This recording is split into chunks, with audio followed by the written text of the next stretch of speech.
तो बैंक रिटाइल्स के बारे में कल आपका सुप्रीम कोर्ट में 9 अप्रैल को इनसाइड स्टोरी, किस वजह से आपका केस नहीं लिया गया, क्या यहाँ पे जो चीज़ें थी वो कैसे बिगड़ी, सारी चीज़ें देखेंगे। साथ ही में बहुत एक पॉजिटिव भी खबर है बैंक रिटाइल्स के लिए कि आपका 15 तारीख के लिए जो केस है वो फिर से वही सीरियल नंबर अपनी जो रिटर्न करेगा। सुप्रीम कोर्ट का ऑर्डर है वो जारी हो चुका है। तो डिटेल में मैं आप सभी के लिए देख सकते हैं, आप बहुत सारे जो पॉइंट्स है वो लेकर आया हूँ। तो आप ये पूरा वीडियो डिटेल एंड तक जरूर देखिएगा, आप सभी रिटाइल्स के लिए बहुत अच्छी तरह से समझाया गया है। तो चलिए वीडियो की शुरुआत कर लेते हैं।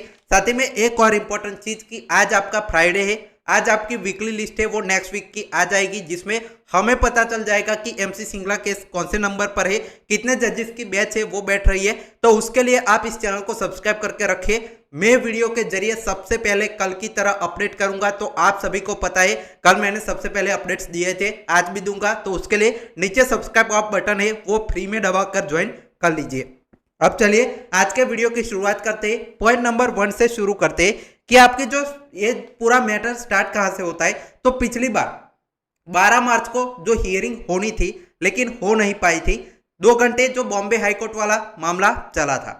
उसके बाद क्या हुआ कि जो थोड़ा सा टाइम बच गया था, तब हमारी तरफ से जो मनीष सिंघवी जी थे हमारे वकील है, वो गए सुप्रीम कोर्ट में, कहा कि हमें कोई और डेट फिक्स करके दीजिए। तो सुप्रीम कोर्ट ने 9 अप्रैल फिक्स करके दी। लेकिन बीच में क्या हुआ कि सबरीमाला केस लगना था, उसमें विक्रमनाथ जी हमारे जा सकते थे, उसकी वजह से केस सुना नहीं जा सकता था, नहीं जाएगा, ऐसी भी खबरें बीच में आई। लेकिन आपका अच्छे से जो विक्रमनाथ जी है वो उसमें नहीं गए और सबरीमाला केस का मैटर वहां पर अच्छे से निपट गया, हमारी सुनवाई हुई। फिर क्या होता है कि इसकी वीकली लिस्ट आई, डेली लिस्ट आई, जिसमें 3 जजेस की बैच है वो बैठ रही थी। तो हमें लगा कि 9 अप्रैल को 3 जजेस की बैच बैठेगी तो नहीं होगा। लेकिन वो क्या हुआ कि जो 3 जजेस की बैच है वो सिर्फ 5 केसेस के लिए बैठी थी। तो 8 तारीख को वो सारे केसेस निपट गए। 9 तारीख को अच्छी तरह से हमारा केस लग गया तीसरे नंबर पर। तो क्या हुआ, तीसरे नंबर पर तो लगा, लेकिन उससे पहले कुछ मिसलेनियस केसेस भी होते हैं सुप्रीम कोर्ट में। तो अब इनसाइड जो आपकी 9 अप्रैल की पूरी स्टोरी क्या हुई वो अब सुनिए। तो 9 अप्रैल को शुरुआत 10:30 बजे होनी थी कोर्ट की, लेकिन 11:15 बजे कोर्ट यहाँ पे चालू होता है। इसके पीछे का कारण मैंने बताया था कि कोई जज के यहाँ पे रेफरेंस में उनकी जो डेथ हुई थी तो उनको याद करने में इतना जो डिले है। सभी कोर्ट 11:15 बजे ओपन हुए।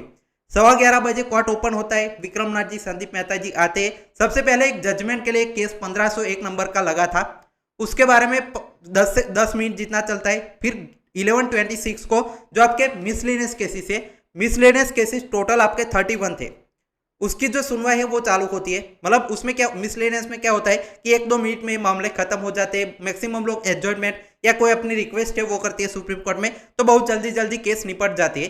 तो इस बार अपने जो जजेस है उन्होंने बहुत तेजी दिखाई, आपके जो केसेस है वो बहुत जल्दी उन्होंने निपटा दिया। जो आपके मिसलेनियस केसेस है 12:40 तक, 12:40 तक आपके सारे जो मिसलेनियस 31 केसेस है वो डील कर दिए गए। 1.25 घंटे में सारे केसेस निपट गए। फिर क्या हुआ, 12:40 को 101 नंबर का जो रेगुलर केस था, रेगुलर हियरिंग में तीसरे नंबर पर जो एमसी सिंगला लगा था, उसका 1 नंबर का जो केस था 101, वो बॉम्बे प्रॉपर्टी वाला था, वो लंच से पहले ही आ गया। लंच 1 बजे था, उससे पहले 20 मिनट की सुनवाई उसकी हुई। फिर आपका लंच ब्रेक आ जाता है, 1 घंटा आपका लंच ब्रेक होता है 1 से 2। फिर क्या होता है कि सुप्रीम कोर्ट के जजेस है वो फिर से आते हैं, फिर से सुनवाई कार्यवाही चालू होती है जहां से बंद हुई थी। तो 101 नंबर का ही केस चालू होता है। तो वो केस सिर्फ 15 मिनट चलता है। और जो जजेस है वो कहते हैं उनको, पर्टिकुलरली जो पिछली बार 2 घंटे चला था, इस बार भी ये चलने वाला था बहुत ज्यादा लंबा, तो जज है वो कहते हैं कि हमें सारी कहानियां मत सुनाइए। उन्होंने सारी जो चीजें हैं वो जल्दी से देखी और इन दोनों केसेस को यहाँ पे क्लोज कर दिया। दोनों केसेस को, वो जो आपका बॉम्बे प्रॉपर्टी मैटर था उसको यहाँ पे क्लोज कर दिया।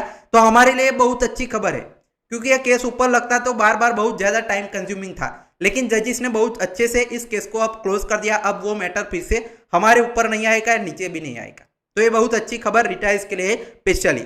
अब क्या हुआ आगे, मेन हुआ क्या हमारे केस में, तो 102 नंबर और 103 नंबर का जो केस था, 2 नंबर आर्म फोर्सेस का था, 3 नंबर एमसी सिंगला था। तो दोनों में जो ध्रुव मेहता सामने वाली पार्टी के वकील थे, दोनों में पार्टी थे वो। तो वो क्या कहते हैं, जब चालू होता है सबसे पहले कहते हैं कि है ना, मुझे पैरों में दिक्कत है, मुझसे खड़ा नहीं हुआ जा रहा है, इसलिए आप ये 2 केसेस है वो यहाँ पे कोई और डेट पर लगा दीजिए। तो ये तो बहुत बड़ा कारण नहीं था, हमारी तरफ से मनीष सिंघवी जी और उनकी टीम तैयार थी इसको सुनने के लिए, आर्गुमेंट करने के लिए, लेकिन जज ने वो बात सुनी कि आपको जो ध्रुव मेहता जी कह रहे हैं कि उनको थोड़ी दिक्कत है, लेकिन इस बेसिस पर उनको एडजॉइनमेंट तो नहीं मिल सकता था। तो क्या हुआ, एक वकील जो अचानक से आ जाते हैं बीच में, जिनका नाम यहाँ पे मैं आपको बताता हूँ, विक्रमजीत बैनर्जी जिनका नाम था, वो अचानक से प्रकट होते हैं कोर्ट में। बहुत तेजी से प्लान था इनका पहले से, जैसे वो अचानक कोर्ट में आ जाते हैं और कहते हैं जो सुप्रीम कोर्ट में जो सुनवाई हो रही थी वहां पर कहते हैं 103 नंबर का केस है, उसमें जो आपके पीएनबी के वकील है, जिन जो आपके नाम यहाँ पे देखिए, लर्न एडिशनल आपके सॉलिसिटर जनरल जो आपके पीएनबी के वकील है, वो सबरीमाला केस में बिजी है। मतलब वो केस चल रहा है 7 से 9 अप्रैल, उसकी जो सुनवाई है वो लगी हुई थी, वो उसमें लगे हुए बिजी है। तो आप यहाँ पे हमें जो नेक्स्ट डेट है वो दे दीजिए। तो जजेस अब यहाँ पे क्या करते, जजेस के पास भी कोई रास्ता नहीं था, उनको अगली डेट देनी पड़ी। तो अगली डेट में बहुत स्मार्टली यहाँ पे जो जजेस है उन्होंने भी अच्छे से जो फुर्ती दिखाई कि सबरीमाला केस है वो 15 को नहीं लगा हुआ है, तो बहुत जल्दी ही डेट दे दी गई 15 अप्रैल। तो ये 15 अप्रैल अब वेडनेसडे को है और वेडनेसडे आपका है बहुत जल्दी, 4-5 दिन का इंतजार है, फिर से आएगा। और तब सबरीमाला केस भी नहीं है। और बहुत इंपॉर्टेंट जो केस में नोट यहाँ पे लिखी गई, विक्रमनाथ जी को बहुत धन्यवाद है। क्या नोट है वो देखिए, the matter shall retain their position on that date, मतलब जो मैटर है वो फिर से अपनी पोजीशन वही नंबर पर रिटेन करेगा जो अगली डेट 15 तारीख है तब। इसका क्या मतलब होता है कि 101 नंबर का तो केस खत्म हो गया, लेकिन जो आपका दूसरा और तीसरा केस है वो सेम पोजीशन रिटर्न करेगा। मतलब एक केस यहाँ पे स्लाइटली ऊपर ही आएंगे, 101 और 102 पर हमारा एमसी सिंगला लगेगा। उसकी क्लैरिटी तो जब डेली लिस्ट आएगी तब मिलेगी, लेकिन ये अपना जो केस है 3 से नीचे नहीं जाएगा, जो ऊपर ही आपके जो केसेस है वो लगेंगे। आपकी जो अब आपको चिंता नहीं करनी है, क्योंकि 15 तारीख को क्या होगा कि जो आपके मिसलेनियस केसेस है वो आएंगे, वो तो आपके लंच से पहले निपटा दिए जाते हैं बहुत जल्दी, जितने भी वो चाहे हो 50 भी होते हैं वो निपटा दिए जाते हैं। फिर आपकी रेगुलर हियरिंग लंच के बाद तो शुरू हो ही जाती है, जिसमें 101 पर एक जो आपका केस है आर्म फोर्स वाला वो जल्दी से खत्म होगा, और दूसरे नंबर पर एमसी सिंगला।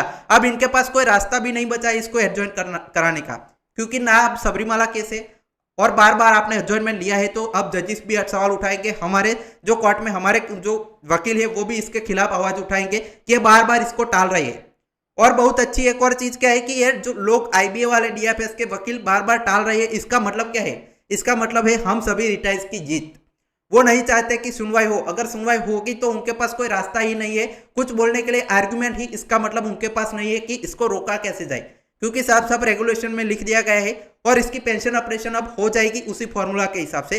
तो उनके पास कोई रास्ता नहीं है, इसलिए वो डर रहे, सुनवाई नहीं करवाना चाहते। जिसका मतलब आप सभी रिटाइज 8 लाख रिटाइज को इसका मतलब समझना है कि हमारी जीत हो रही है, पक्की है। और 15 तारीख को तो मोस्ट प्रोबेबली इसकी सुनवाई होगी, और 15 को भी वो छिटक जाते हैं कैसे भी करके, तो फिर से कहेंगे 22 को भी 21 से जो 23 है उसमें सबरीमाला केस लग जाएगा फिर से। तो आपका फिर से और डेट यहाँ पे बहुत सारी उपलब्ध है।